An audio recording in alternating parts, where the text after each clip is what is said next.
Welcome in, guys. How's it going today? I know it's been a long time since we've been with you. It's been since before the Orange Bowl since we've been with you. But wanted to get on here today just to bring you some information and stuff. We got John's with us today. He's been out on the road down in Orlando at the Under Armour game, and finally got some time to get him on and hear some thoughts and stuff from what's going on down there at Under Armour. See how the Bama targets are doing, Bama commits are doing, and all that good stuff today. Obviously, as we all know, it's going to be Alabama Clemson Part 4 in the national title. So as predicted preseason by yours truly and John. John, if you want to remind everybody who was your pick to win the game. I was going to say we could leave that out probably on this podcast because I didn't know if you wanted to go there or not, but I mean, preseason we said Bama Clemson, but we said if Clemson hands it over to Trevor Lawrence, it's Bama Clemson with Clemson coming out on top. That's kind of the way we felt, and I think that's the only team and the only kid who can do that right now. So I really can't bail on it, although it was going to be a close game no matter what, and I still think that it will be a great game, and I wouldn't be surprised, obviously, no matter who wins. But again, if it comes down to it, I'm going to trust Trevor Lawrence's right arm a little bit more than Tua's left arm. That's just me, and that's just now, but that's where it is. That's where it is from a scouting perspective. I know there's a million other factors, and we'll get into it, I'm sure, at some point today or on the next show. But I mean, I'm a loyal dude. If I pick something, I'm going to stick with it. I'm going to eat it, good or bad. Just like a tweet that we put out earlier. It was a terrible tweet, but I'm not going to delete it because it was just an honest mistake. So it's been a long week, but we're going to ride with our picks preseason as long as we can, and that's where I was at. But I look forward to watching the game, and obviously it's going to be great. Clemson Bama Part 4. I wanted it. A lot of people didn't, but I've been rooting for T-Law versus Tua from the jump, and we finally got it, so I'm pretty excited. Yeah, me too, and I'll eat it. I'll eat it too if it comes down to it. It's a win-win for us. I mean either we're right or the podcast gets their wish. Yeah, exactly. So either me and you are correct, or all of our listeners that hate that pick get to laugh at us and say we told you so. But yeah, I think that there's only one. There has only been one person and team that could take down Alabama, and that was if Clemson handed over the reins to Trevor Lawrence, and which they did mid-season. And so we'll see Bama Part 4. What is it? On Monday. Brain fart. So yeah, so we'll see how that goes down on Monday, and it'll be interesting. It'll be fun to watch. Either way, you're gonna see two guys that are gonna sling it, and you're gonna have running backs that can run all over the place on both teams, and you're gonna have probably the most talented receiving core combined on one field, probably maybe ever, with Alabama's receiving core and Clemson's receiving core. So yeah, how many Bama fans were okay with losing Justin Ross Monday night? Yeah, exactly. Because Bama, it's a lot of Bama fans. Like, as soon as they lose a kid, oh man, that kid's trash. Like, we didn't need him. We didn't want him. Whatever. Yeah. I would like to see the narrative with him, and I know that kid will be extremely motivated against Alabama Monday night. But there's a billion storylines, as there always is with Bama Clemson. It's kind of the build-up a lot of people have expected, and really, I think that's really the expectation going forward. I think if you look at it, if the coaches stay in place, the quarterbacks stay healthy, all of those things, I mean, we could pretty much predict Bama Clemson for the next 2, 3, 4 years, I would imagine.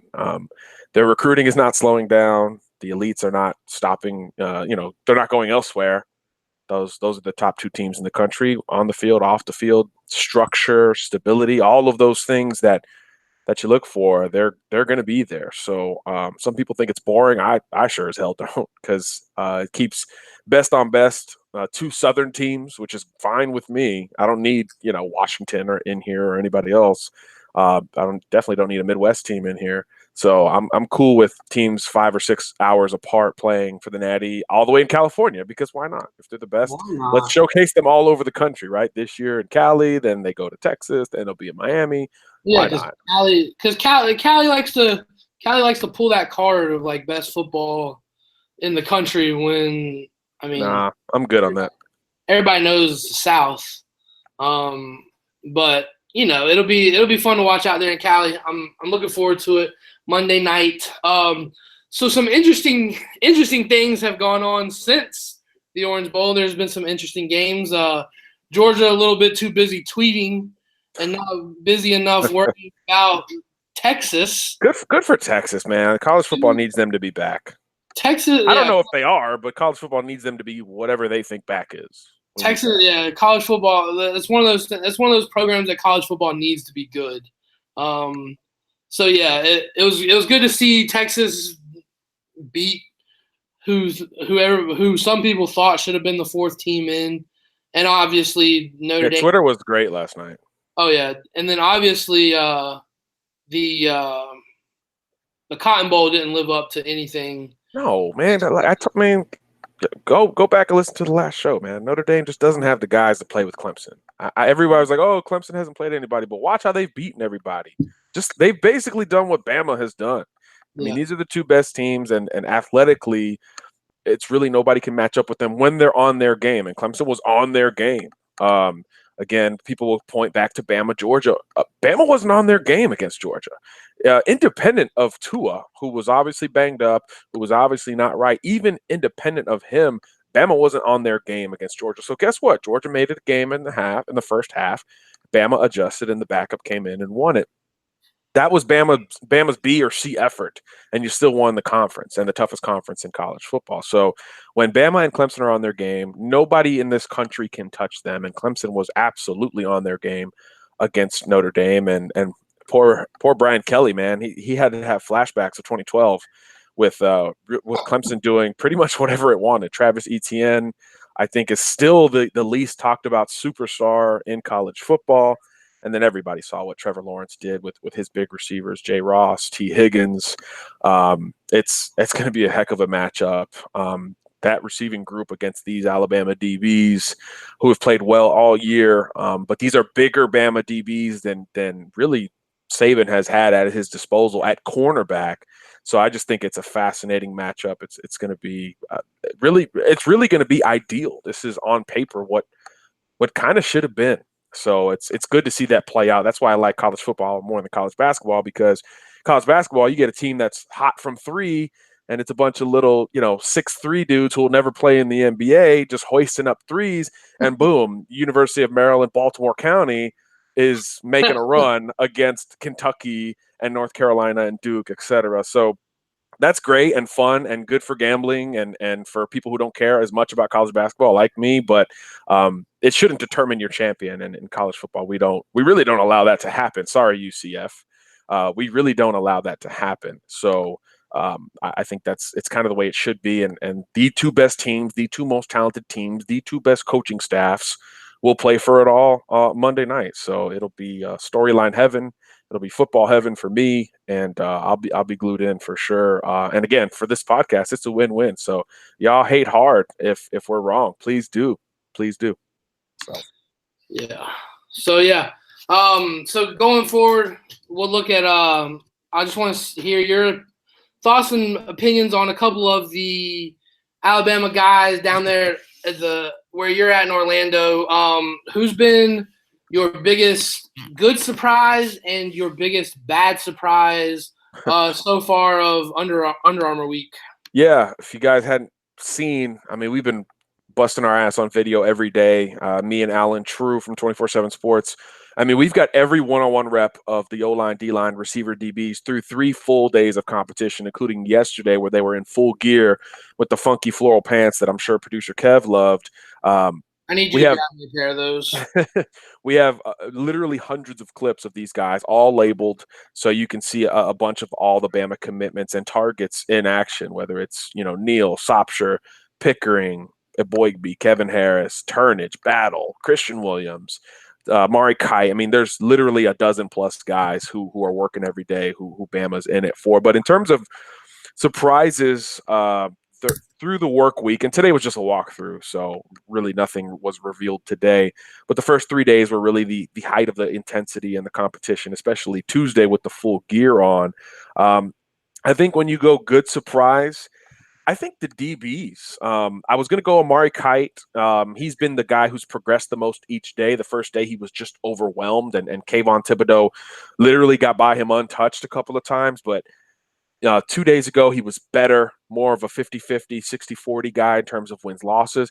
And then on Tuesday, Amari Kite dominated Thibodeau, dominated fellow Bama commitment Kevin Harris. The speed rushers were no issue for him. He redirected and showed the footwork that we've all come to really identify him with. So I was going to go with him in terms of the guy who's progressed each day.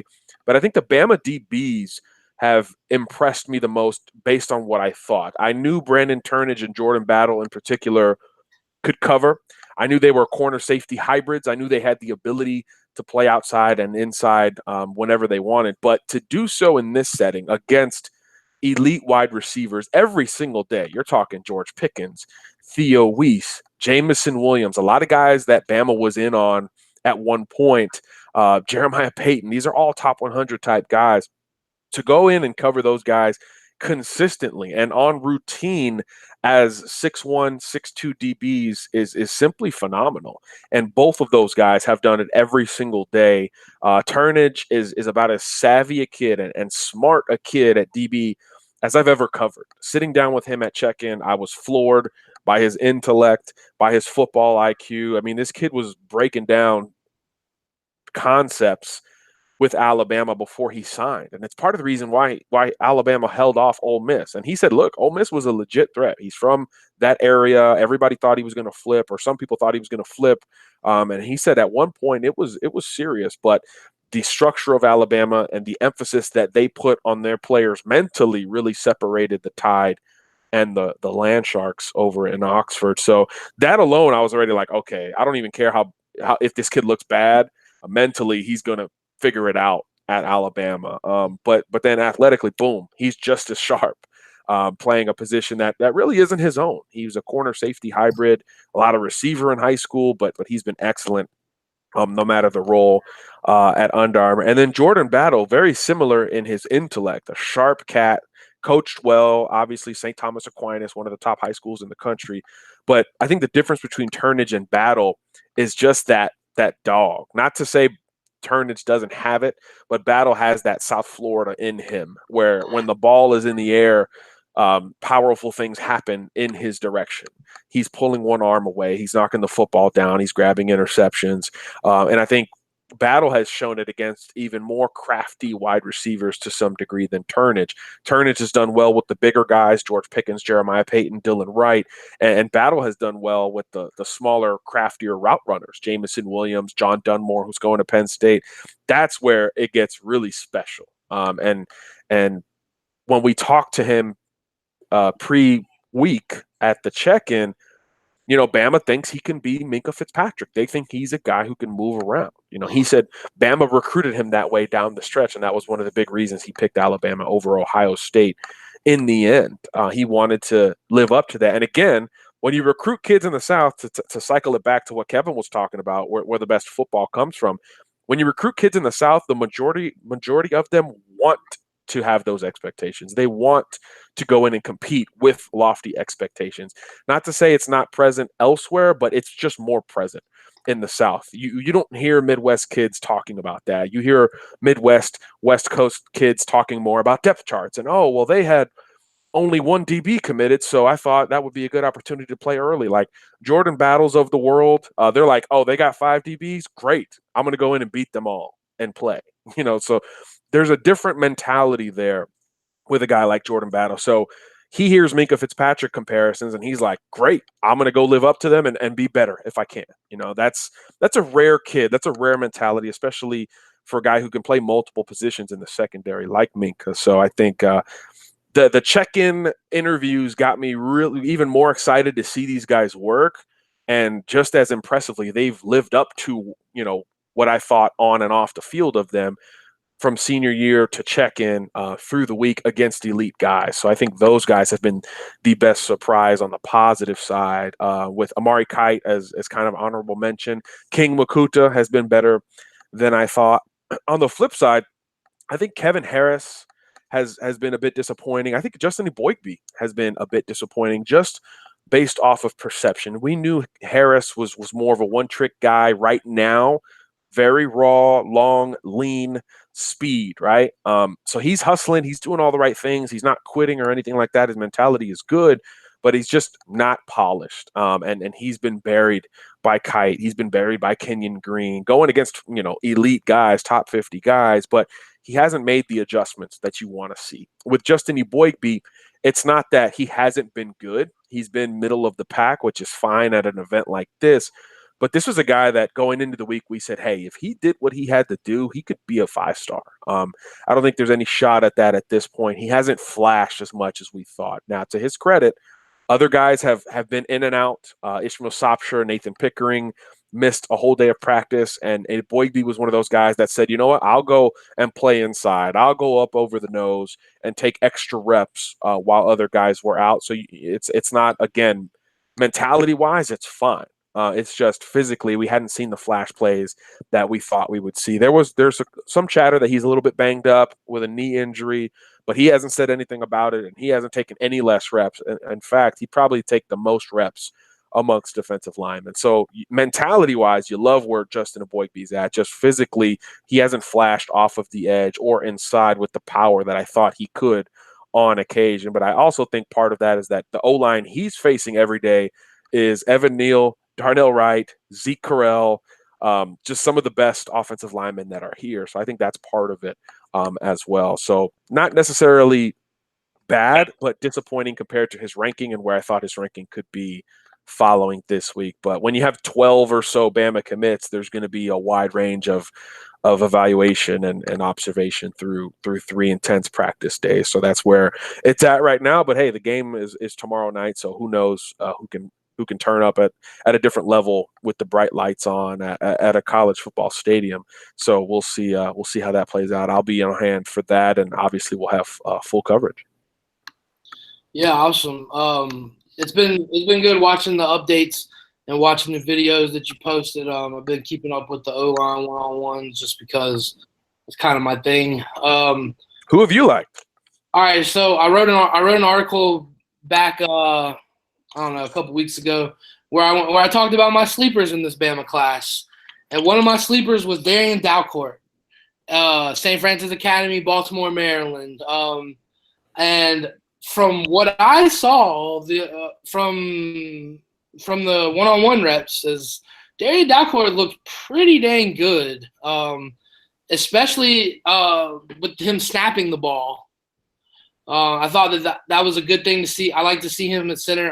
I know that was a big reason why he's in this class is because he can snap, and they were looking for someone who can snap. Am I wrong in saying that Darian Dalcourt has been very impressive so far this week? No, I mean he's not a flashy dude. He's not going to be a guy who pancakes a bunch of guys. He's not Will Putnam. He's not Clay Webb.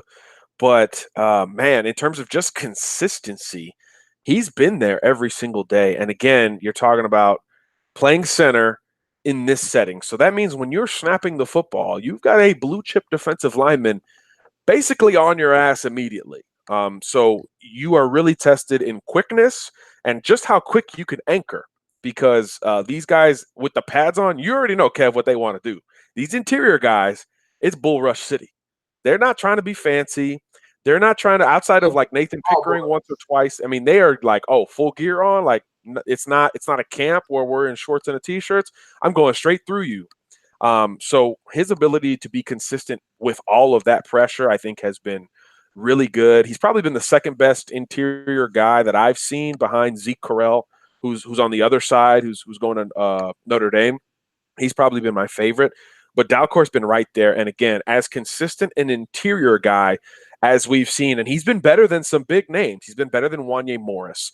He's been better than Nolan Rumler, who's going to Michigan. He's been better than some of these top O-linemen. You could really make the argument he's been better than Devontae Dobbs, a 5-star going to Michigan State.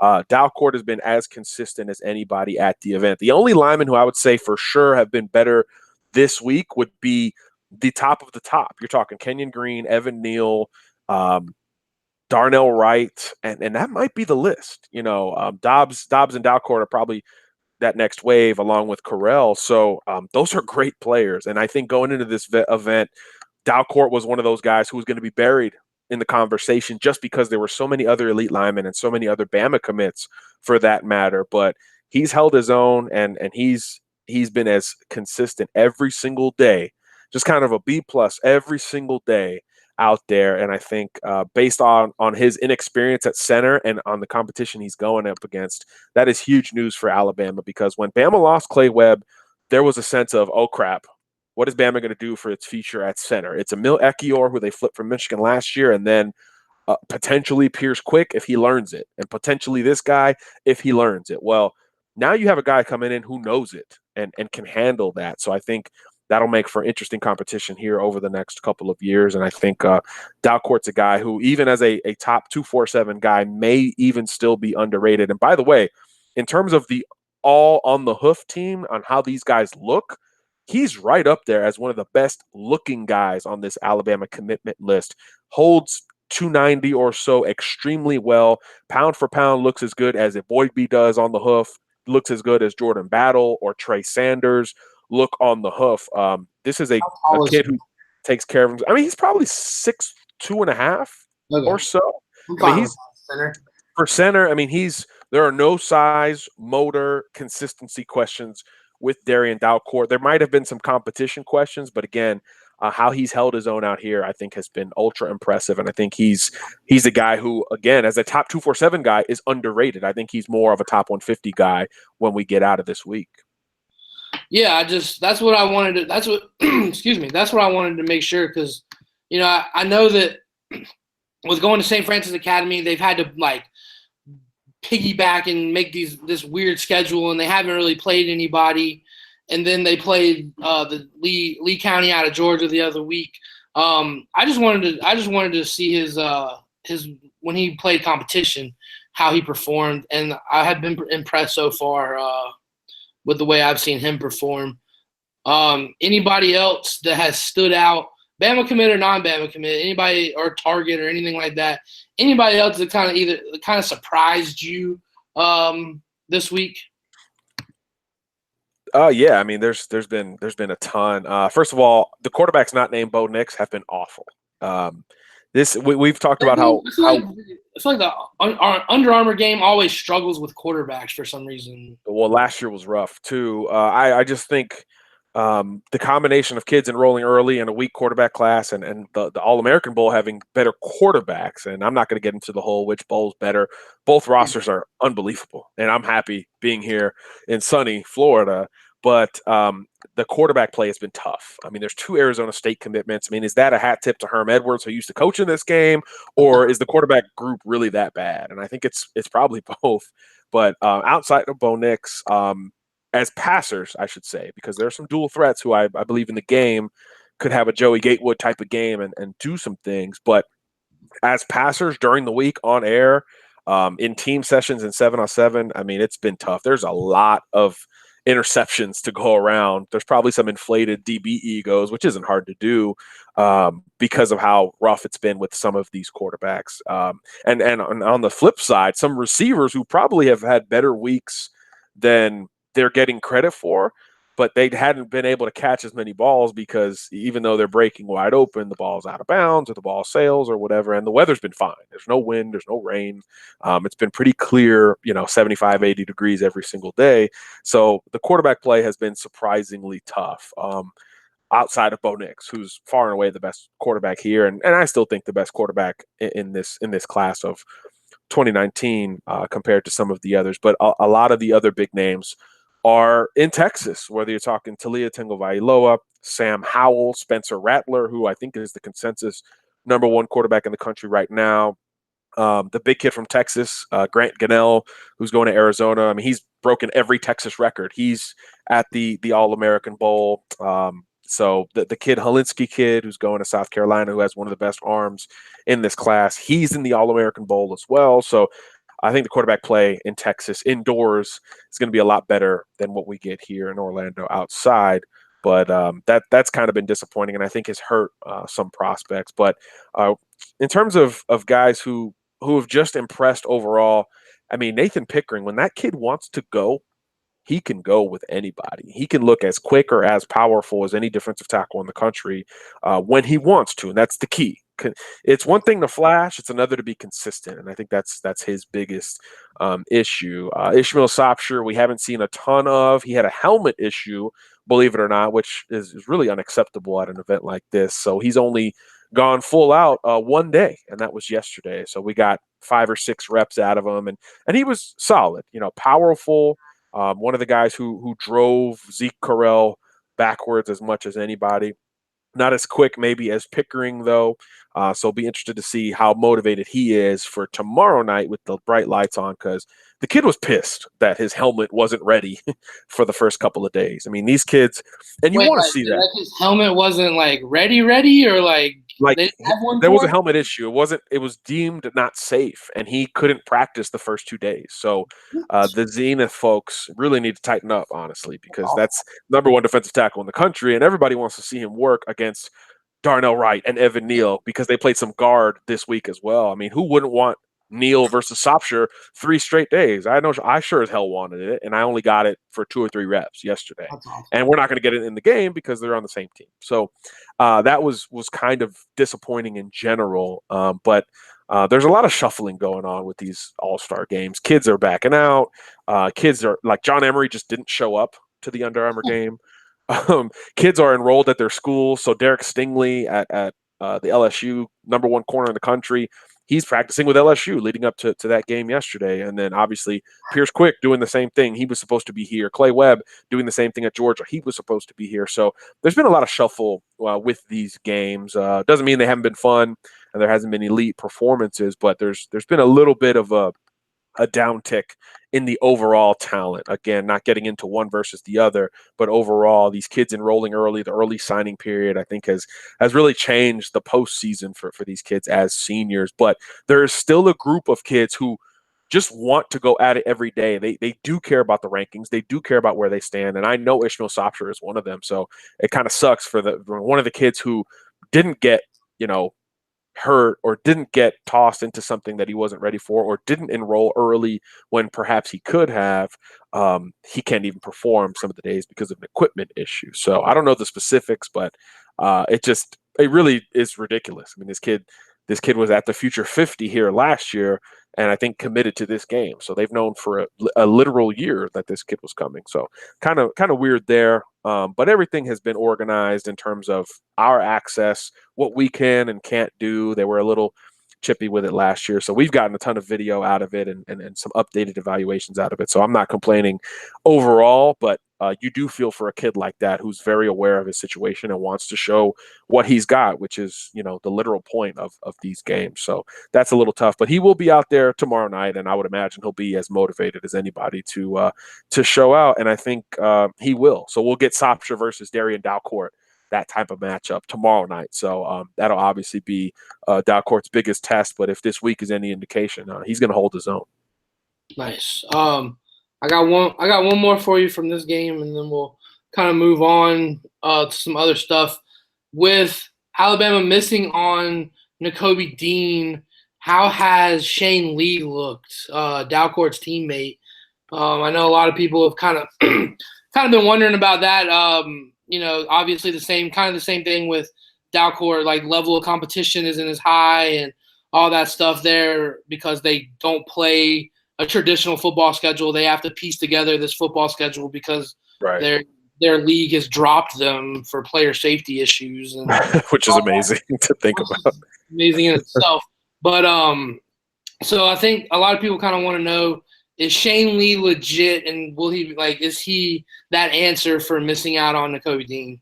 Could you imagine being as soft a parent to say, I don't want my kids playing against that school because I'm worried about my son's safety? I mean, Good grief. Like, why don't you let your son play against them to get an opportunity to shine against kids who are blue chippers who can, propel your son? But anyway, that's a different story. Exactly. That's yeah. First of all, Shane Lee, my first time seeing him in person was at check-in, and this is a first guy off the bus tank. Yes. This is among the best looking inside backers and classic looking inside backers that Alabama has ever brought in this recruiting era. Physically, on the hoof, he looks better than Ben Davis in high school, definitely looks better than Mac Wilson in high school. I would say the only linebacker who Bama signed in the last 5 years that 100% looks better than this kid on the hoof is probably Dylan Moses. This kid is just like Dalcor. I don't know what they got in the water over there. These guys come in physically head turning, which is hard to do in a business where we watch kids every day for 365 days. If you impress on the hoof, it means something, I think. And that kid is a guy who takes care of his body. Look, in terms of how he's performed, I think he's been better in coverage than people have expected, but linebackers and running backs and tight ends really haven't had the opportunity to go full out. I would say that's one of the major differences between the All-American Bowl and the Under Armour Bowl. Under Armour has shifted towards preaching, hey, we're at Disney World, it's sunny out, let's go hit the boats, let's hit the beach, let's hang out, sun's out, guns out. A little more casual approach compared to the All-American Bowl, where I think it's like, it's business, and they're going to have fun and probably go to a Spurs game and all that crap. But they're about business for the most part there. And they're hitting and they're tackling.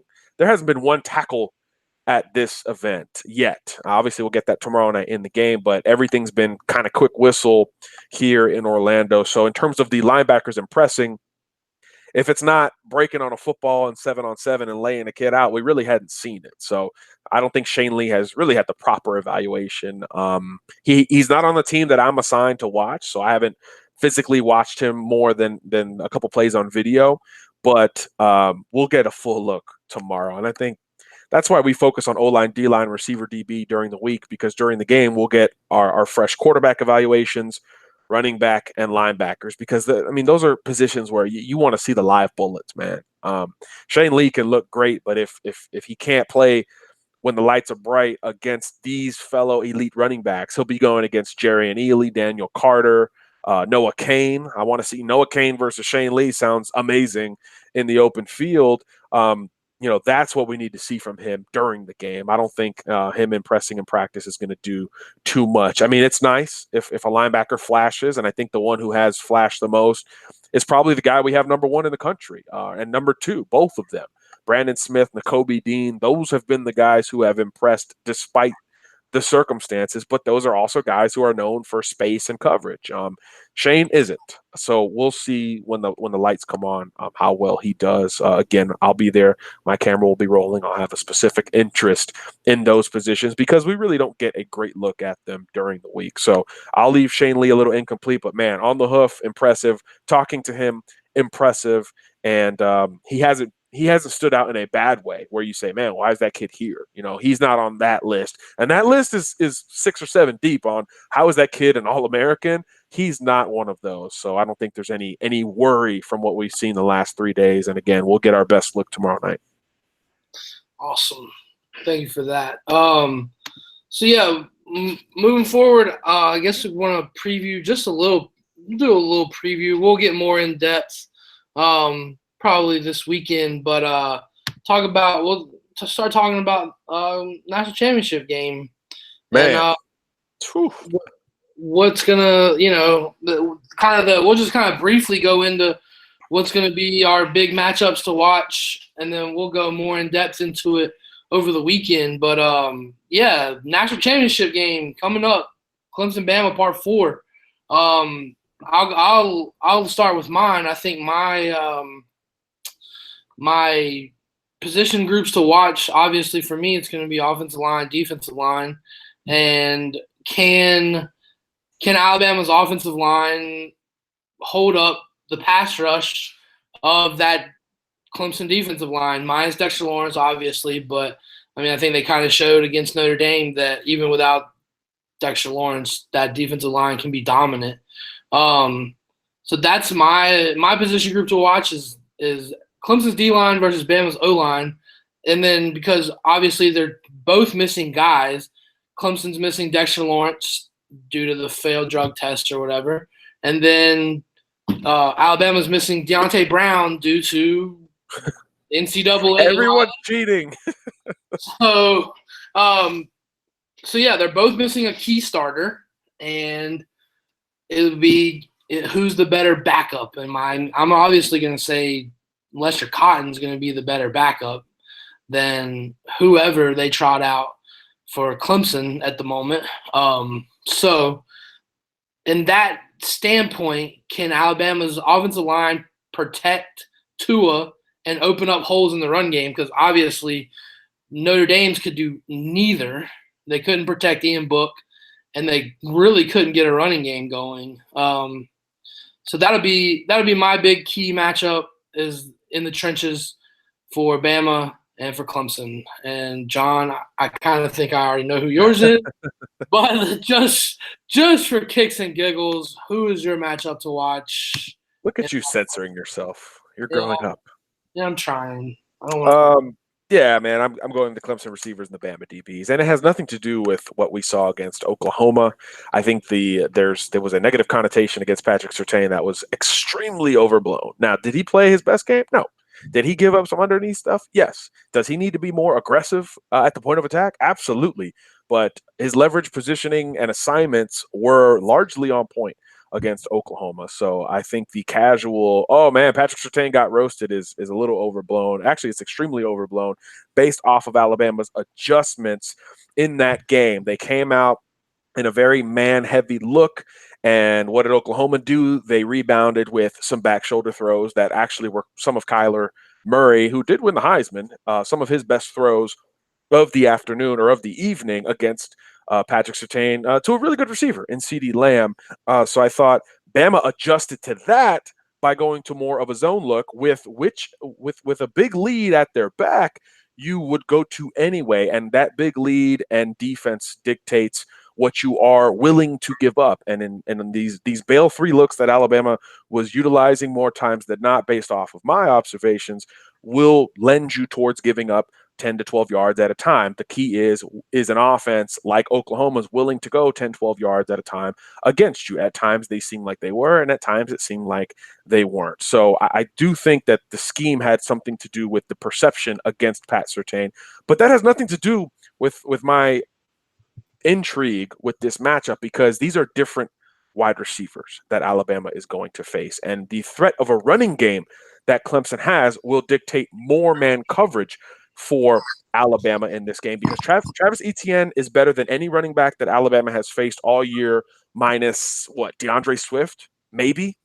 So the threat of him, and when Clemson has done well against Alabama, it has been able to run the football. Last year, they couldn't run the football.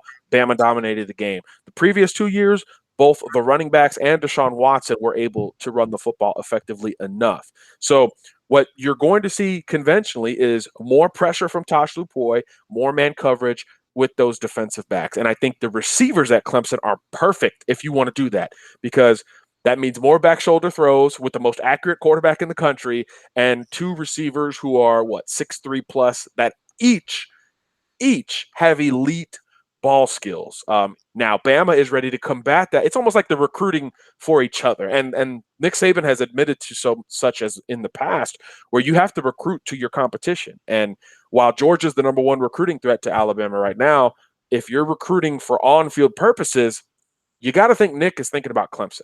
So what have the defensive backs looked like at Alabama over the last few years? Bigger, longer, better ball skills. Savion Smith and Patrick Surtain embody those characteristics, and you better believe that's what they've been working on. So I'm fascinated to see 2 of the best true freshmen in the country, Justin Ross, Pat Surtain, going at it, and on the other side, theoretically, T. Higgins and Savion Smith, 2 more experienced future NFL guys. When does Savion take his risks? I think that's maybe more intriguing than Pat Surtain versus Ross, because I think that one's going to be more of a you punch, I punch, you get me, I get you kind of deal. I think Savion versus T. Higgins is going to be more boom or bust.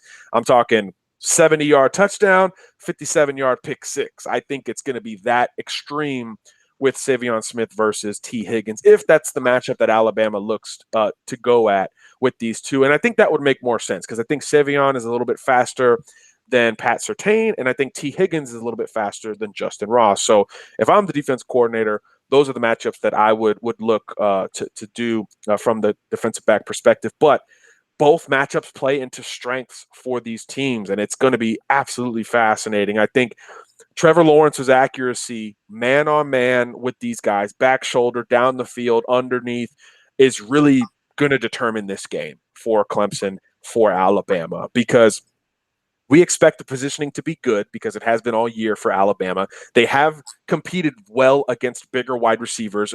Go back to the Ole Miss game outside of Savion Smith on the first play, getting beat by DK Metcalf. Alabama's secondary was fantastic, man on man against these big guys, including Pat Surtain, again, whose issues aren't about positioning.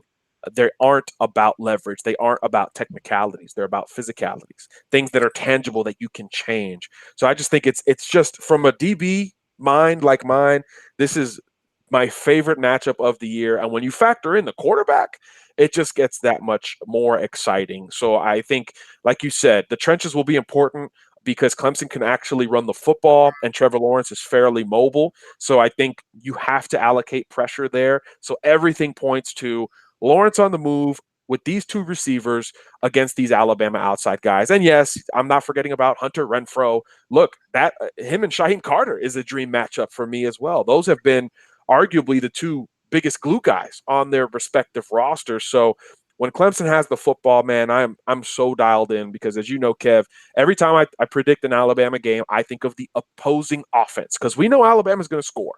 Clemson has a great defense, but we know Alabama's going to score. They're going to get into the 20s, most likely the 30s. I would say off rip. That's just a given based on what we've seen through, 14 games where Alabama has only been tested once, because I wouldn't consider Oklahoma a test. Alabama ran them out of the game early on, went into a little bit of a softer coverage, and Kyler Murray did some Kyler Murray things. This game is different, though. This game is absolutely different. So I just think when you look at any game, you have to look at that opposing offense. Can they get into the 30s? Oklahoma did, but it was largely garbage time and with a defense that was so porous that Alabama kind of did whatever it wanted. And it's almost like Alabama let off the gas a little bit, which is what we were curious about if it got out to the big lead that it ended up getting out to. But with this one, you don't expect it either way. Very one-sided. You expect it hotly contested. But again, I scout looking at that other offense first, and this offense has the balance, has the quarterback, and it has the weapons on the outside that could potentially compete with and or beat Alabama. Who would be surprised if Clemson wins? Who would be surprised if Alabama wins? That's why the spread is, less than a touchdown? I know it opened up at like 6.5. That's the kind of game we want. That's the kind of game we deserve as college football fans. And I think that's the kind of game we're going to get. The trenches will be great. You got to stop ETN if you're Alabama, but those corners will be one-on-one with Ross, with Higgins, combined with Lawrence's accuracy. That will be, I think, the deciding factor. If he is 100% accurate, Clemson's going to win the football game, because when you're man-to-man against those guys with ball skills, even when you're in position, they're still technically open.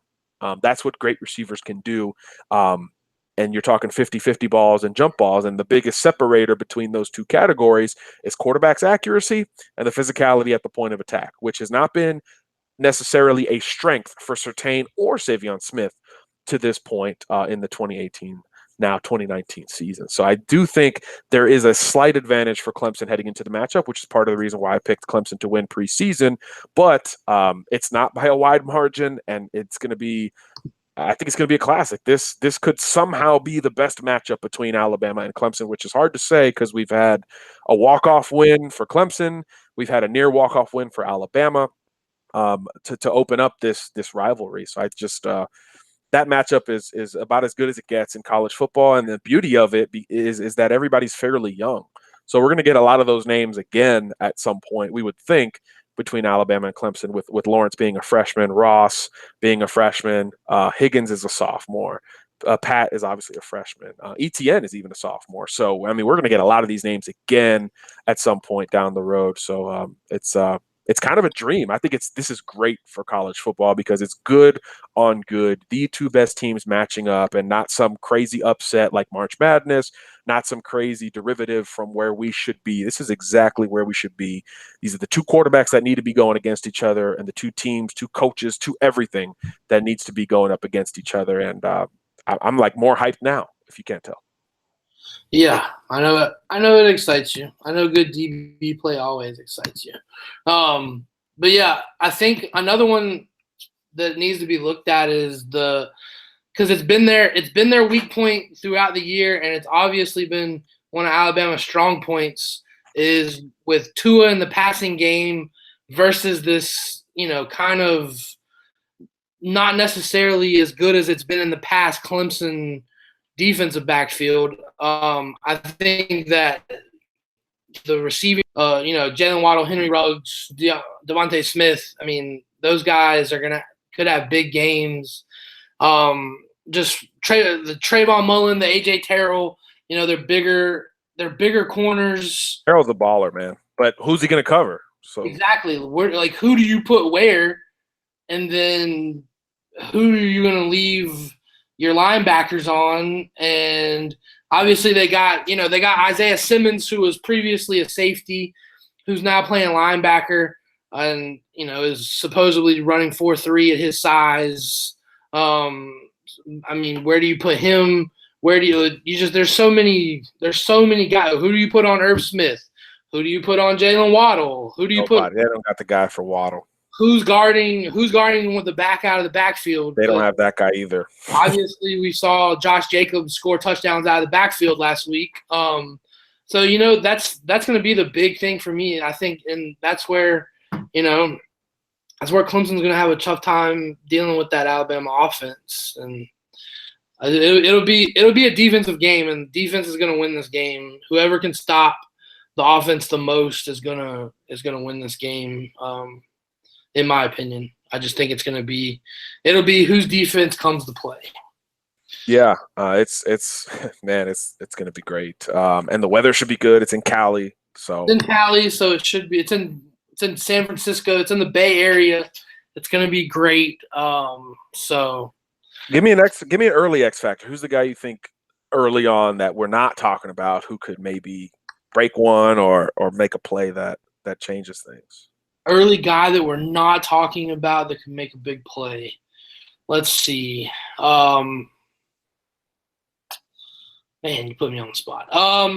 It's an under the radar guy, a backup or a rotational guy who can kind of make the one play. Maybe it's a pass rusher, maybe it's a backup running back, a receiver we haven't talked about, things like that. All right. I think we'll go out on a limb. And I'll go out there, and the second tight end for Alabama, Hale, he called a shot. If you haven't seen the little viral clip, he called a shot saying at preseason they were going to be there. He's shown receiving skills this year, and who knows, out there in some situations, and he scored touchdowns this year. So watch Hale. Yeah, I mean they're not identifying Hale pre-snap. I'll tell you that. Yeah, that's for sure. They don't. Nobody respects him as a pass catcher. Yeah, and you've been on that. Their back seven's just not a Clemson back seven. It's not the guys that we've come accustomed to. It's kind of been their vulnerability. The difference was that their pass rush got to Ian Book, so it didn't really matter. And Clemson got out to such a lead to where it didn't really matter. But Alabama's not Notre Dame, which I think everybody in the galaxy understands, especially Brian Kelly. So I do think that could be a nice X factor. I'll go. You went Bama, so I'll go. I guess with a Clemson guy who I think could be one. I think a guy like Tavion Feaster, who's not the primary back. We all know ETN is the guy, but Feaster's straight line may be faster. Feaster may be faster. That's journalism line. Maybe faster than ETN, which if you watch the Notre Dame game, is Yeah. kind of scary to think about. And he is good out of the backfield. So I could see, Feaster in the open field with one of these Alabama linebackers, especially if it's not Dylan Moses, I think could be a real problem there. So I do think that Clemson, I mean, again, what makes this matchup so great, Kev, is that these two teams, I mean, they will never admit it. They will never admit it. Nick, Dabo, Venables, Lupoy, Loxley, anybody. They would never admit this. But from freaking fall camp, they have schemed up some of this stuff against the other. You just know it. Oh, yeah. You just know it. When you know there's another Goliath out there, You you put in prepare. things, you don't tell your team, but you put in things that they do. Yeah. Regardless of your schedule, regardless of who's in front of you, coaches look ahead so much more than they'll ever admit, especially Nick. We all know that. Your game plan So fall camp that they were preparing for Clemson at least to a very, very small degree. And Yeah. now it is, 6 months later. I mean, how beautiful is that from an X's and O's standpoint? And Clemson did the same thing. How beautiful is that from an X's and O's standpoint? This is chess, not checkers, man.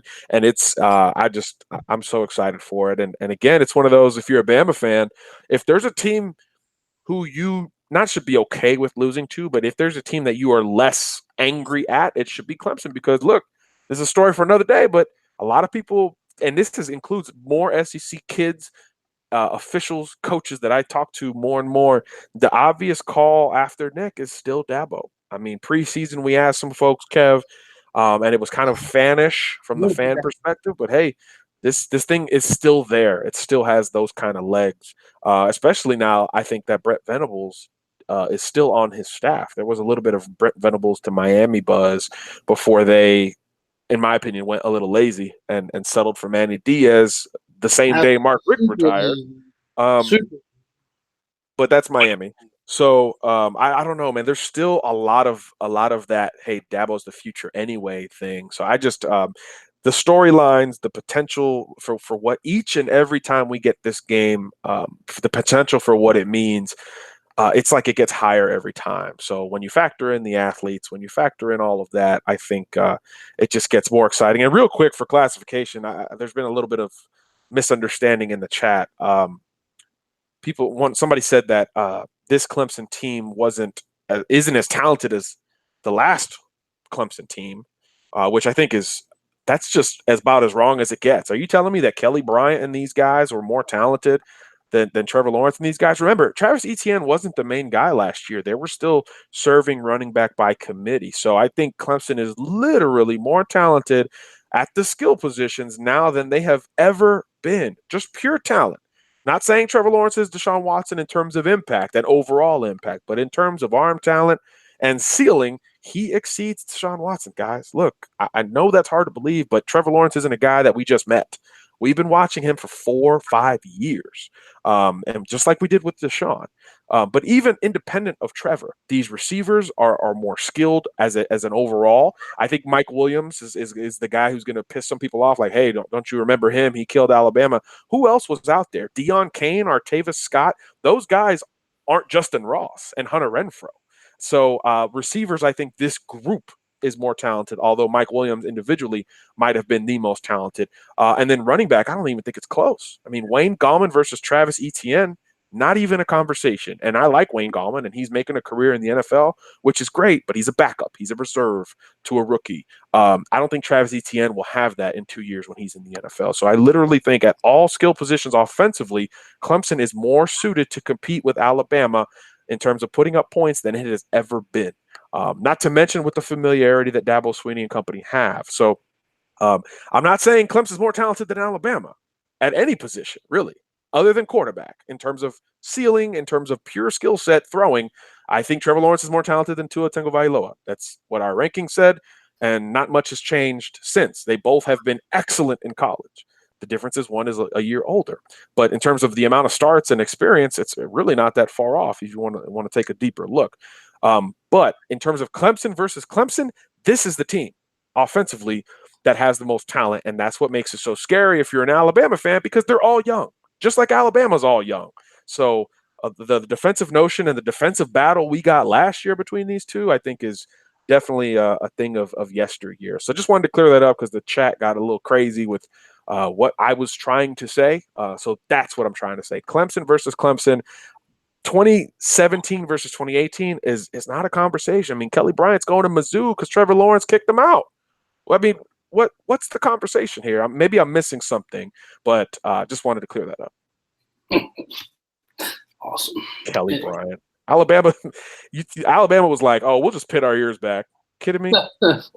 Yeah, absolutely. So, and another one that I wanted to point out that I think, there's some storylines for big games. These reserve defensive linemen for Alabama, I think, have the opportunity to have some big impacts in this game just because, you've already – Christian Miller's he's still day-to-day with the hamstring. Yep. So, you could get some other guys out there. I don't think it would be Terrell Lewis, but you could get some – Iyabi Anoma and people like that, LeBron Ray. So I think that those guys could have big impacts in this game just because you're down. You could possibly be down Miller. Yeah, so that's huge, man. That's huge. Big. It's big for, and he's a really consistent edge setter too. And again, we've talked about these Clemson receivers and quarterback a lot, but I mean Travis Etienne's a 2,000-yard back. They're gonna try to run the ball. That's the difference, I think, between the Deshaun Watson teams is those guys the ball was in Watson's hands almost every play, right? Yeah. And Gallman was kind of like we got to respect him kind of thing. That's not the case now. So I think edge setting, it's not as flashy, it's not as sexy, but Miller's a fifth-year guy, understands Tosh Lupoi's scheme and what he wants out of him. So him on the field, experience-wise, is ultra important for Alabama. He is a good enough edge setter. Anthony Jennings is probably a little better, but they're both good edge setters against the run, which against the shifty, speedy guy like Etienne, you have to have that because you don't want these guys getting into foot races with the linebackers. And in the secondary, especially, again, if we expect Alabama to be in a lot of man coverage and in an aggressive standpoint, if you don't set the edge and you're blitzing and the running back breaks that, it's house calls, more times than not. So the edge setters in this game, even more important to me than against Oklahoma, who you knew once Bama got a little bit of a lead, they were going to abandon the run, and they pretty much did. All those running backs we talked about, Kev, none of them were factors in the game. It was going to be in Kyler Murray's hands every time, and we said Kyler Murray would have to be superhuman to beat Bama. He wasn't, especially early. I thought he was timid as a runner. He didn't really establish that threat early enough. And Bama was able to get up 28-0, and that was just too much for really anybody to overcome. I think the threat of the run and the consistency against that run is more important here because it's just a different team, it's a different makeup, and certainly a different level of talent at running back. So Christian Miller, I think, is vital to this game, and if he's not in there, I think that's a big disadvantage for Alabama.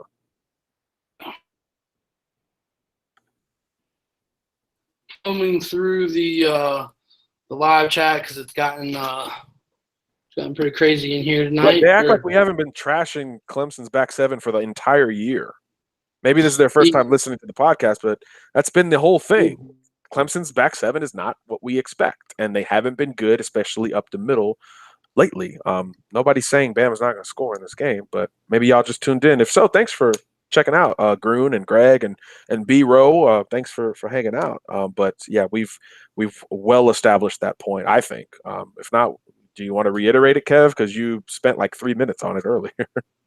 Yeah, I mean their back seven suspect. It's always been suspect.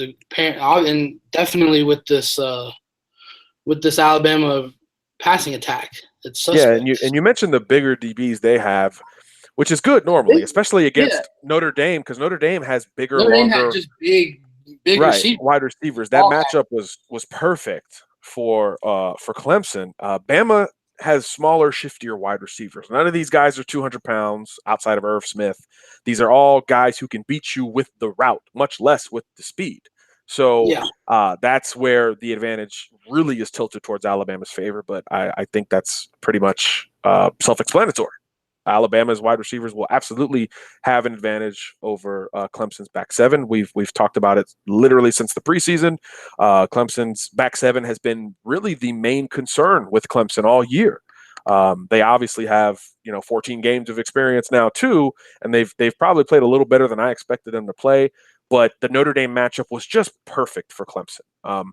In terms of athletically, it wasn't going to be a game to me. Because of the matchup. It was played right into Clemson's hands. Alabama offensively against Clemson defensively, not exactly what they want, especially without Dexter Lawrence, potentially. Now, they are still appealing. I will say that there was an update today that the appeal process is still ongoing, so there's still technically a chance that Lawrence plays, but most likely he will not. I think it would be a little bit of a surprise at this point if Lawrence was able to play, because from my understanding, the report is saying that he'll be, if the appeal is not accepted by the NCAA, Lawrence is out for a calendar year, I believe. So he can't even play next year. So, I mean, he's going to the draft anyway, but it's just, this is serious enough to where I don't think you get an appeal in a couple of days before the Natty of all games. I think if it's even a question, conventionally speaking, not football, no, not nothing, if you're just talking about logic, if it's potentially an offense that can cost you 365, why would you accelerate the appellate process?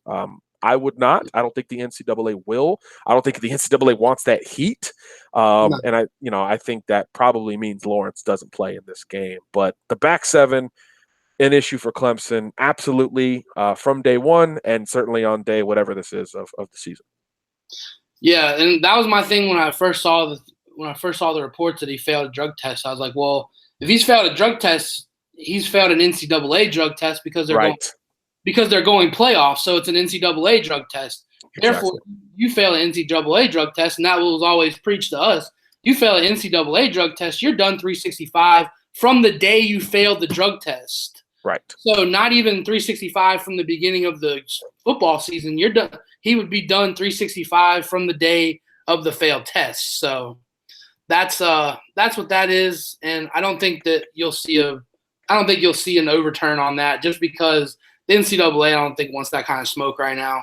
They're already dealing with enough stuff. I don't think they want the smoke of overturning this suspension. So right, and it's NCAA has been very passive to where they kind of make a ruling and they leave it alone. So this would be going against some of what they've been doing over the last year in terms of how relaxed they've been with transfers and really how relaxed they've been in not wanting to piss people off. It seems like all those Ole Miss guys were able to play. All these transfers now, it sounds like they're going to play. I mean, Justin Fields next year, I would bet today, is going to play wherever the hell he goes. Yeah. With the racial slur situation. I think there's other quarterbacks, Jordan Travis, who's going to Florida State. I think he's got a chance to play next year.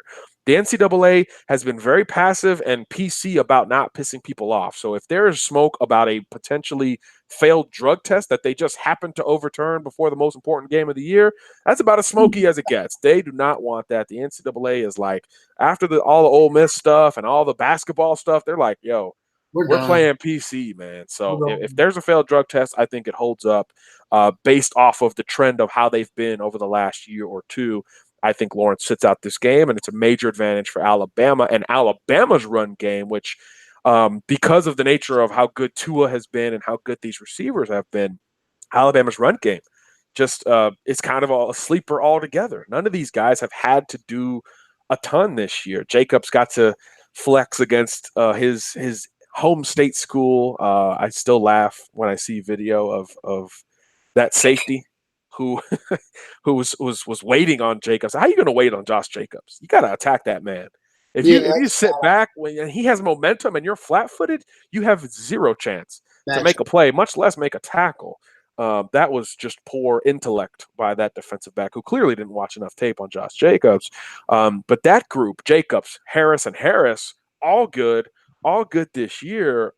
They have a chance to have a big impact in this game as well without Lawrence, although we all know Clemson's defensive line is still damn good with Farrell, Austin Bryant, Christian Wilkins, Xavier Thomas, Albert Huggins, all these guys. They still have dudes. There's no question there. But the back seven, including the linebackers, not what we expect from a typical Clemson national championship caliber team. Certainly less of a team. That's the only group that I think last year to this year, Clemson is worse. That back seven. The D-line's pretty much the same guys. I think quarterback is better. I know quarterback is better. Running back is more stable, and you've identified your guy, and wide receiver more experience, more long-term threat there as well. So I think that's the one area where you say, well, Bama only put up 24 last year against Clemson. One of them was a Mack Wilson touchdown that you see on Twitter every 5 minutes from a certain account. That was a defensive struggle. I don't think you get that this game. And I think really that game sets no precedent for this one. I think these are two completely different teams, different quarterbacks, different mindsets offensively, with different levels of talent defensively. So I think it's much more of the, not necessarily a shootout, but much more of the you go, I go kind of deal, somewhere in that 31-28 kind of range, which is kind of where I'm at right now with this game. But obviously, we'll marinate on it for a few more days before we make the final calls with Bama Clemson Part 4. Man, I hope we get more, but you can't take it for granted, man. This could be the last one. You never know. You never know. You got to enjoy them while you got them. So this one could be the best Bama Clemson game we've seen in this rivalry, and in some way it could be the last one, even though we don't expect that. So appreciate it while you got it, which is a message we should always send Alabama fans, enjoying literally the best run in the history of the sport. So enjoy it while you got it. It doesn't last forever, and I hope it does with Bama Clemson, but we know it won't. So we got to enjoy it while we got it. Yeah, it's Bama's chance to say, "Oh well, we actually played somebody." So we'll go through the live chat. There's been some good stuff in here. Yeah, let's do it. Are y'all buying that Sopsher is going with his brother somewhere? LSU just took Ika. Man, I asked him like 10 times in 10 different ways. I tried to outsmart the kid, and I apologize for it because it's probably not morally correct. But, man, I tried to ask him in so many different ways, him versus his brother, how important is it? And every single time he was ready. He's playing with Rodney at the next level. That's what he says every single time. I framed it in 5 different ways. I couldn't get him. I couldn't get the kid to budge. I wouldn't be a good lawyer, but I tried to see if there was any crack in the door that he would play independent of Rodney Sopsher, and he said no every single time. Would a kid lie that much? Would a kid troll that much? I don't think Sopsher is that kid, in my opinion. But it's just my opinion. So I do buy it now because I'm taking it at face value. I've talked to Sopsher every day out here, and he does seem like a genuine kid. I love the fact that he was pissed off that he couldn't play the last couple of days. So I don't know. I don't see why he would have a reason to lie to me. He doesn't identify me as a Bama reporter or an LSU reporter. He identifies me as a recruiting reporter, which is unfortunately unlike a lot of the guys in our business. So he really has no reason to tell me otherwise. But stranger things have happened. But for now, I'm going to take the kid at his word. I do think that he wants to play and will play with Rodney at the next level. And I do think that Bama is one of these teams that couldn't care less and will not offer Rodney just to get Ishmael. Bama doesn't have those spots. Could you imagine Alabama taking Rodney Sopsher ahead of George Pickens, who they've stopped recruiting? I mean, could you just imagine that, just physically? Bama doing that with a Hoover kid of all people? I couldn't, but the moment George Pickens told me, hey, Bama's not really talking to me anymore, I was like, there's no way Bama's going to sacrifice a spot in this class to be a tag along. I just don't see it.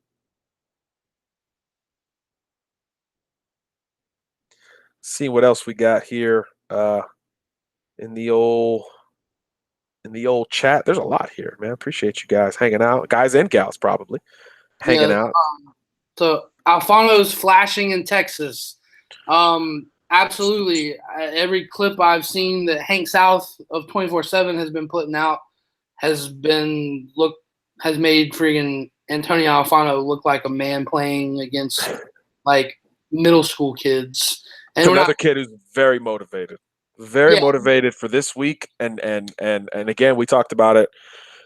We talked about it with the guys who knew about the perception of who they play against coming into this week on this stage. Antonio Alfano has had this bad boy circled from the moment he was invited to the Army Bowl or to the All-American Bowl, excuse me. I'll make that mistake again. And he's playing like it. He's playing like his hair is on fire. He literally will not settle until he's the number one player in the country, and he just may do it. There's still several days left. This is just day 2.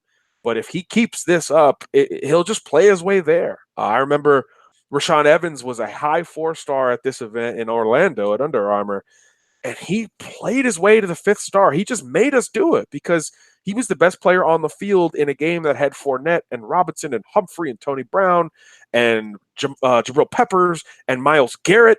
Like, Rashaan Evans impressed more than Myles Garrett that week. We had to move him to 5-star status. Now, we didn't move him past Myles Garrett, but we had to move him up. You just play your way there. And I think Alfano is trying to do that. And the difference is that Rashaan Evans had to jump up 10 or 12 spots to get that 5th star. Antonio Alfano's number 8 on 24/7 Sports. He's got to move up 7 spots. And one of the guys ahead of him, several of the guys ahead of him are there. Nolan Smith is there. Zach Harrison is there. Logan Brown, the offensive lineman, is there. I mean, heck, how do you get past him? Just kick his ass all week. But some of the guys who are ahead of him enrolled early. So I just think that can make it cloudy. Like Derek Stingley, who I think is number 2 for us at 24/7. He's at LSU already. So how do you weigh that? I'm not sure. Those are decisions that the people who make more money than me have to make. But if he does this every day, how could you not jump him up at least close to 1? So he's literally on a hell-bent mission to finish there.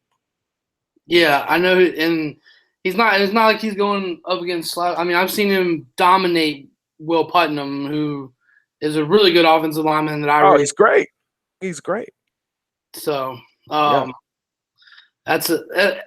be interesting to see. I know he's on a mission to end number 1, and it'll be interesting to see if he'll get there. He has been playing possessed out there in San Antonio. There's been a lot of great clips from Hank South at 24/7, who's there, and it's just our whole damn crew's there. So there'll be video every day. It'll be great access angles, all of that. So if you're wanting to see the old highlights of Alfano and the hype train that is pretty much rolling from all angles, just check out 24/7, Twitter, Facebook, all of that. It's all free, so just check it out. Yeah. So I know Bama is still looking for – DJ asked, I know Bama is still looking for a big wide receiver. Any chance they go after the Miami grad transfer, Lawrence Cager? No. No. Do I need to explain more? I mean, I'm just going to say he doesn't fit at Alabama, and I'm going to leave it there. All right. Cool deal. Yep. Good story. All right. Moving on. I don't know why he's leaving. Miami has no receivers. Yeah. Yeah. Well, I mean, it is a big hot dumpster fire down there. I don't know, but I mean, they're going to get a nice OC, it looks like. So they could be a lot more impressive on offense. And he's a big red zone guy, but I don't know.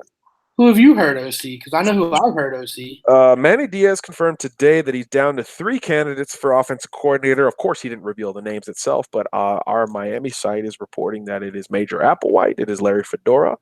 Can't remember the third, but Manny's paraphrasing was the guy who would have finished 4th in this race would excite everybody. He's already said he's going to let the athletes go. So he's basically going to go anti-Mark Richt. He fired all of Mark Richt's assistants, including his son, which I do appreciate, Manny. Like Manny might have been a settling hire for Miami, but he's not limping into this thing. I mean, he's firing Mark Richt's son, everybody else on the offensive staff, including former Auburn Tiger Stacey Searles, if you Bama fans want to celebrate another victory over Auburn in some roundabout universal way. He's fired all of them. So the entire offense will be different. And he has said, we're going to go fast. We're Miami. We've got athletes. We're going to let them go. So I anticipate dual threat quarterback spread, let these athletes go. So why the hell would Lawrence Cager leave that unless it's something that, underlying issue that is not football related. But, Miami's got 3 decently talented underclassmen quarterbacks on the roster. Malik Rozier is gone. Thank God. So Jaron Williams, who is equipped to handle the dual threat stuff, N'Kosi Perry, Cade Weldon, they're all there. They'll all obviously have much more experience going into this year. And we know Miami's got athletes on the outside. Mark Pope, Michael Hartley. We would have thought Cager in that mix next year. They're getting Jeremiah Payton, who's been really good here. I've actually liked him among the wide receivers. He's been more consistent than even George Pickens. So they're getting a nice grab from Jacksonville and Jeremiah Payton, who's already signed. So and he's enrolling next week. So I think the raw receiver room is going to be pretty nice for Miami, relatively speaking, if they go into that, because they're not big physical guys. They're all smaller, shiftier guys. So I do think that fits the talent on the roster a little bit more. They've got a nice balanced running back in Lorenzo Lingard, who was a 5-star 2 years ago, who should be back and healthy. He's a track guy. So I think Manny's doing the right thing post-hire. I just still think Miami was lazy pre-hire, pulling such a quick trigger for Manny Diaz. But defensively, they're going to recruit well, and offensively, he's trying to turn up. So Miami fans are actually excited for the first time since the name Mark Richt popped up. They really haven't been excited since. Yeah, well, there hasn't been any reason to be excited. And I think Manny created the turnover chain too, so yeah, they like that too. Manny Diaz was the turnover chain guy. He created that whole thing. But this is how I feel about like the Manny Diaz Miami thing. Like great for, it was I think it was a lazy hire, but I think it was a good hire. But now I don't want to hear people complain about kids transferring. Maybe Lawrence Cager doesn't like Manny Diaz. I don't know. Yeah, kids transferring no longer an issue. You got coaches that go somewhere for a week or two, get kids to sign letter of intents, and then dip to become head coaches somewhere else. Again, the NCAA is scared right now, so these kids, like Lawrence Cager, is going to play wherever he goes. He can go to another ACC school and he'll play. Watch. Yeah. So, all right, who's better at the same stage, Stingley or Surtain? Just different guys. I'm such a big fan of Pat Surtain because of where he was technically more than physically, and physically he's 6'2", runs well enough, with good ball skills. But technically speaking, I don't think, since the last two guys who were so technical at the high school level that impressed me were Pat Surtain and Vernon Hargraves. Before that, Hargraves' first round pick hadn't really been great in the NFL, but was great at Florida. Those are the guys who have impressed me technically. I don't think Stingley is there, but Stingley is more physically impressive than Pat. He's more muscular. He's faster, probably more versatile. He's got some receiver, running back experience. He's probably more of a football player, just not as technically sound as Pat. But he is tall, 6'1", probably more filled out than Pat at the same stage. So there's an argument for both, but I'm an old school DB guy. I'm going to go with technicality and technicians over the pure athletes. I mean, look at some of the best corners in the NFL. For every Deion Sanders, there's a Darrelle Revis that was just so damn technically sound. Rondé Barber, that despite those guys weren't 4.3 40-yard dash guys, and they weren't big, but they were so technically sound that they were just hard to beat consistently. And I think when you put that mentality into a guy who's 6'2" like Pat, it's hard to beat that for me. And we're in this era of combines, and heck, I work for 24/7. We love measurables more than anybody. So they may tell you they'll take Stingley, and we're in a measurables, timing, numbers business. Analytics and data is such a big part of the conversation, but I'm old school. I like the tape. I like the technical aspects. I like football guys, and I think Pat edges him because of those elements. But I think they're both 3-and-done potential guys and the clear number one corners their respective years coming out. And LSU thought they were getting both. True story. They got one. Pretty good. They got one. Yeah. So they got the in-state guy. Yeah, the in-state guy was good. Yeah. What else we got? You worry too much. Take a damn chill pill. There you go. I know this is random, this is my but job, bro. This is awesome. Are you kidding me? I'm watching ball. They're paying for this $300 hotel room. I'm good. 1 year to the day, I listened to John on Podbean. All right. Podbean. 1 year to the day. First, thanks, Timmy. Yeah, we're still not technically sound, speaking of technicians, but we humble beginnings for sure. Thank you there, Timmy G. Appreciate you, man. It's been a big year. I'll say that. It's been a big year. Chris Bogle, question mark. How are we with Bogle? Yeah, he's in Texas, talking to those guys. He's announcing at the game, so He says he's already decided, and he's not going to tell anybody until the coaches are going to find out when everybody else finds out. And he has sent financial aid stuff to his schools of choice, and he said everybody will find out when. Yeah, well, he's announcing at the Army game or the All-American game. That's twice now. He's announcing at the All-American game, which is, I believe, Saturday. A week from Saturday? No, maybe. What's today? Oh, today's Wednesday. So yeah, the game's Saturday. Sorry, the new year always kills me with dates and days. So Under Armour game is tomorrow night. Our All-American Bowl game is Saturday, and he is announcing then, as will Marcus Banks, another Alabama target. I don't think Bama strikes out. I think they get one of the two between Bogle and Banks. The need varies depending on who you talk to. But there's always been a Miami vibe with Chris Bogle. He is a fan of the Manny Diaz hire, and some will say that he's part of the reason Miami had such a quick trigger to bring back Diaz, somebody familiar, somebody who's already been recruiting a lot of the guys that Miami wants to sign come February 6th. So I do think I get a Miami vibe for Bogle. I don't think I have a crystal ball pick in on him, and that's why, because I'm not 100% sure. South Florida kids are tough, man, and I think Bogle loves it. Bogle's in the Mac Wilson, Jason Jones school of twittering, social media. I mean, he's asking Tennessee fans what's good. At one point, he was hitting up Louisville fans for retweets. I mean, this kid is playing the game super hard, which I don't blame him. I would probably play it too if all these adults cared what I did when I was 16 or 17. But he's playing it well.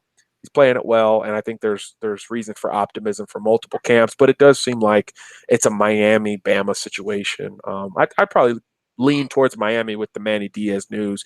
If they were still searching, or if they went with an offensive guy or a less familiar guy, I'd probably roll Bama, but I think I'll say I think he ends up at Miami, but I don't know. I'm not trolling or keeping anything away. He's in Texas. I haven't talked to him. Focused on my guys here, but I do think there's a Miami vibe for Chris. There always has been. Yeah. So does Sorrells become our top DT target? No. Sopsher's here. Pickering's here. They're available. Look, if you think Bama's going to stop recruiting Ishmael Sopsher because they're not recruiting his brother, not going to happen. Nathan Pickering has said for the last 6 months that Alabama's the school he's going to go to if he doesn't end up at Mississippi State, where he's been committed since June. So I think you certainly keep recruiting those two. Pickering has been awesome out here. When he wants to go, he's as good as anybody. When he is at his best, he's as good as Sopsher. That's all you need to know about how good he is. So I do think those guys are firmly ahead of Sorrells on the pecking order. Bama is going to, Bama's going to be Bama. They're going to keep options open with other guys, keep other guys warm, whether it's Sorrells, Quayshawn Fuller, another Floridian like Sorrells. Those guys are solid, but they're not in the class of Pickering and Sopsher by any stretch of the imagination. Sorrells has done the opposite of Amari Kite here. Excellent day one, no-brainer top performer, invisible since. So that's not a great sign. As more gear has been put on, there were helmets the first day, helmets and shoulder pads the second day, full gear yesterday. He has been less dominant, which was not what you want from a lineman. So he's a good player. He's a 4-star 100% of the way, but I don't think he's in the class of Pickering and Ishmael Sopsher as an interior guy. Sorrells may end up as an exterior guy for all we know at this point, but I do think I know those guys are higher on the board, but Bama will keep other guys warm, including Sorrells, including Quayshawn Fuller, who's, I believe, committed to Florida State at this point. But he's got a top 3 because, he's from Florida and kids down there do whatever they want. So committed, but here's my top 3. Committed, but I'll make a final decision. Pickering gave me a top 5 in order, by the way. It was Mississippi State, where he is committed, so they probably should have been number 1. Then Bama, then Florida, LSU, and Oregon, who's going to get an official visit. So look at Mario Cristobal. Who would have thought a kid from Mississippi would take an official to Oregon? That's what that guy can do. So that's what Cristobal is able to do. So yeah. Will Bama land Marcus Banks? I think so. I think that's That's probably the final DB to the puzzle. We'll see with Christian Williams after that. But Banks is a guy who's probably it's really up to Bama. Do you want a pure corner or you want a combo guy? Banks is the pure corner. Williams is the combo guy. And I think Saturday we'll have a lot of clarity on both guys. If they take Banks, I'm just not sure what happens with Christian Williams, who's going to take official visits to LSU. And here we go again, Oregon. So I think at this point I would bank on Marcus ending up in Alabama's class and Christian ending up elsewhere. And I should probably get off this if I'm going to start doing corny ass journalism puns at this point. There you go. I was getting ready to say, if we're that's a sign of fatigue on 27 of 29 days on the road. So have we sank to the level of corny puns? Yep. I need to go watch a movie or drink some beer or something. On that note, we will wrap up for today. Once again, guys, thank you guys for joining in. As always, the live chat was live today. A lot of good hate out there. I love it. So, but appreciate you guys coming in. Appreciate you guys joining, being interactive as always. If you haven't already, hit the subscribe button, hit the bell notification so you get notified if we ever decide to post videos that we don't do live. And we did kind of plan this one today. I gave you about 30-minute head notice. That way we could get some people in here today. So we're trying. We could plan a few more. Probably one more before the game on Monday, and probably, if we can, Monday night, late night to wrap up the 2018 football season. That would probably be ideal. Probably. So we could laugh at how wrong we were, or we can just eat it. We can eat it or enjoy it. It's win-win. Oh, I'm sure our listeners will make us eat it. So. Oh yeah, can't wait for that. That'd be great. Wait for the show. So go Bama. Hit the bell notification so you get notified. Follow us on social medias. CABC Pod on Instagram and Twitter. Crimson and Blue Chips on Facebook. Go to the website, create an account, crimsonandbluechips.com. There's about 225 articles on there. Go eat your heart out, read, do all that. Look at you typing. Hey, man, doing big things. Producer Kev, author Kev, manager Kev. New year, new me, son. But yeah, hopefully we got big things in the future for the website, and so I'll leave it at that because I'm not gonna throw out any promises. So hopefully big things going on for the website, crimsonbluechips.com. Register for an account, interact with us on there, interact with us on Facebook and stuff. We're trying to get better at responding and all that good stuff. So thank you guys, and thanks for joining us today, John. I know you've been hella busy with everything you got going on down there, and it doesn't seem like it was just the other day that we were doing one together, but I know it's been long for you. You've been on the road, been in hotel rooms and all that good stuff, but appreciate you taking time out to join us today. And for John, I'm producer Kev, and we'll see you next time, guys. Thanks for joining.